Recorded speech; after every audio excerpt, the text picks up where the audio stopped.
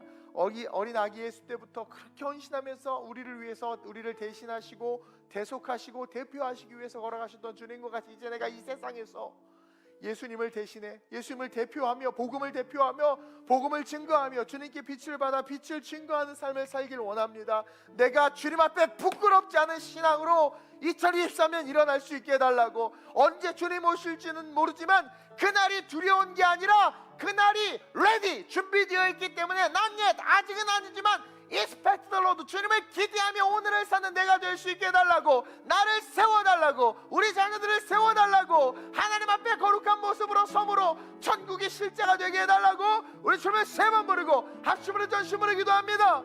주여 주여 주여. 할렐루야. 좋으신 아버지 하나님, 그 의미 때문에, 그것 때문에 하나님 이렇게 어린 양으로 말구유에 그렇게 아기 예수로 그렇게 초라한 모습으로 인간의 태 속에서 인간과 같은 방법으로 태어나셔서 걸어가셨군요. 오늘 이 말씀을 통해서 깨닫습니다.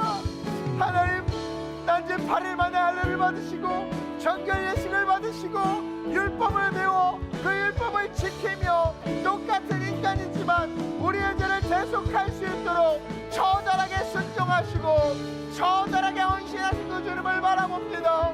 그 주님의 탄생을 우리가 기뻐하며 즐거워하는데 우리는 작은 것 하나도 헌신하지 못하고 희생하지 못하고 작은 것 하나도 올려드리지 못하는 너무나도 초라한 신앙을 갖고 있음을 봅니다.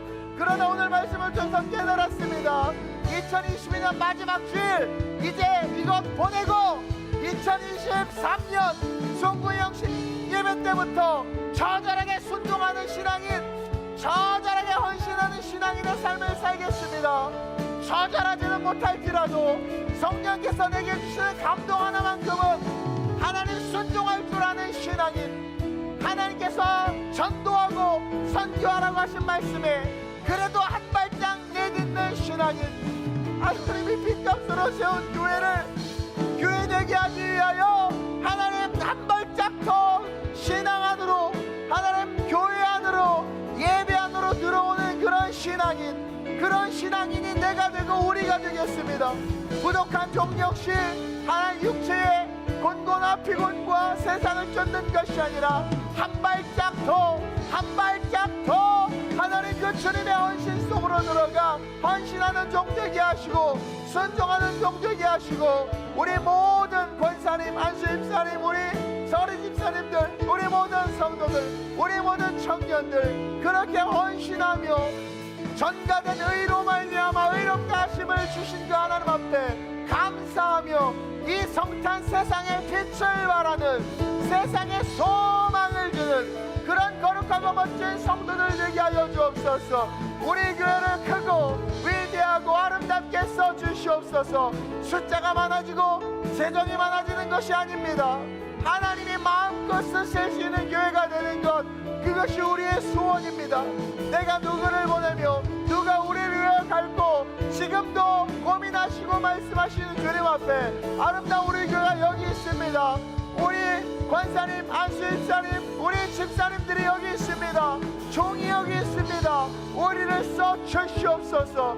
주님 오셨을 때 그래서 부끄럽지 않고 항상 준비되어 있기에 갑자기 그날이 도적같이 임해도 두렵고 떠는 것이 아니라 오히려 너무나 기쁜 나머지 춤추며 들려 올라갈 수 있도록 늘 끼어있는 신앙, 살아있는 신앙, 생명의 신앙으로 살아가게 하여 주옵소서. 좋으신 아버지 하나님, 많은 사람들이 성탄의 가벼운 의미 속에서 가볍게 또 육체의 즐거움과 세속주의가 뿌려놓은 씨앗들의 그 열매를 가지고 교배된 신앙으로 크리스마스의 이런 모습들을 보내며 이 크리스마스 처절한 헌신으로 오신 그 주님은 잊은 채 모든 호텔과 모든 숙박업소와 모든 레스토랑과 모든 여행지가 그냥 다 매진이 될 정도로 가득가득 차며 온갖 타락과 어둠이 가득해지는 그런 변절된 모습으로 마귀가 역사에서 이 크리스마스를, 이 성탄을 더럽혔습니다. 그러나 그것과 상관없이 이 성탄, 우리 주님이 그 처절한 헌신과 희생, 대속과 우리를 대표하여 우리를 구원하시기 위해서 하신 그 일들, 오늘 우리 교회 성도들에게 말씀을 통해서 가르쳐 주셨사오니 마지막 이 시대에 주님을 닮아 정말 하나님 보시기에 부끄럽지 않은 그날이 도적같이 임한다고 했는데, 언제 주님이 오셔도 두렵고 떨린 것이 아니라 오히려 기대하며 기뻐하며 주님을 맞이할 수 있을 정도로 삶의 자리에서 성령에 순종하고 작은 그 성령의 감동에 순종하여 정말 은혜 속에 처절한 헌신과 순종에 그 삶을 향하여 발걸음을 내딛죠. 칭찬받고 축복받고 천국에 이르는 참 성도들, 우리 성도들 되게 하여 주옵소서. 마지막 이 시대에 우리 교회가 쓰임받기를 원합니다. 어둠이 동서사방에서 밀려오고 있습니다. 교과서는 엉망이 되고 있고 이상한 법들이 만들어지고 있고 교회는 세속화되어 있고 영적 지도자들이 타락하고 있고 하나님 모든 것이 무너지고 있는 이때 아름다운 우리 교회를 하나님 써주시옵소서. 하나님 당신께 쓰임받는 교회가 되고 싶고 마지막 그 지상 대위임령을 가장 아름답게 수행하는 교회가 되길 원하오니 우리 권사님, 안수 집사님, 우리 서리 집사님들, 우리 청년들, 우리 다음 세대 아이들 하나님께서 오른팔로 굳건하게 잡아서 주님을 위해서, 당신의 나라와 영광을 위해서 써주셔서 그것이 천국에서 얼마나 감사의 이유와 조건이며 상급과 축복이며 은혜인지를 경험할 수 있도록 지혜롭게 지금 이 삶의 자리에서 결단해 부족했던 2022년을 보내고 2023년 결단하며 일어나는 우리 모두가 되게 해 주옵소서. 성탄의 처절한 순종으로 오신 주님을 찬양하며 감사하며 좋으신 우리 주 예수님의 이름으로 축복하며 기도드립니다. 아멘.